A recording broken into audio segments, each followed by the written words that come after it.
धर्मांतर विरोधी कायदा हे शब्द गेल्या काही दिवसांपासून तुम्ही सातत्यानं ऐकत असाल. याचं कारण इतर काही राज्यांप्रमाणे आता महाराष्ट्रामध्ये सुद्धा हा कायदा मंजूर करण्यात आलाय.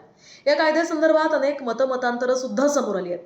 अनेकांनी या कायद्याला विरोधही केलाय. मात्र हा धर्म स्वातंत्र्य कायदा 2026 नेमका काय आहे, या कायद्याचं उल्लंघन केल्यास काय शिक्षा होईल आणि हा कायदा का महत्वाचा आहे हे पुढच्या एका मिनिटात अगदी सविस्तर समजून घेऊयात.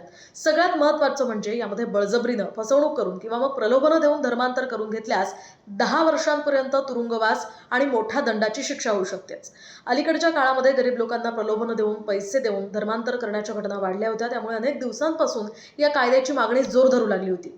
आता यामध्ये जर धर्मांतराचा उद्देश ठेवून विवाह केला तर तो विवाह कायद्यानं रद्द होऊ शकतो. शिवाय जर पीडित महिला, अल्पवयीन किंवा अनुसूचित जाती व जमातीची असेल तर 7 वर्ष शिक्षा आणि 5 लाखांपर्यंतचा दंड होऊ शकतो. मात्र जर स्वतःच्या संमतीने एखाद्याला धर्मांतर करायचं असेल तर त्यानं 21 दिवसांच्या आत घोषणापत्र सादर करणं आवश्यक असेल. अन्यथा ही सगळी प्रक्रिया अवैध मानली जाईल आणि मग शिक्षा सुद्धा होऊ शकते. याशिवाय धर्मांतराच्या 60 दिवस आधी तुम्हाला प्राधिकरणाला या संदर्भातली माहिती देणं बंधनकारक असेल. आणखी एक महत्त्वाचं म्हणजे या प्रकरणातले गुन्हे दखलपात्र आणि अजामीन पात्र असतील आणि त्यांची सुनावणी सत्र न्यायालयामध्येच होईल. यातील प्रभावित व्यक्तींना पोटगी, मुलांचा ताबा आणि पुनर्वसन सहाय्याचा हक्क अशाही काही तरतुदी या कायद्यामध्ये करण्यात आल्यात.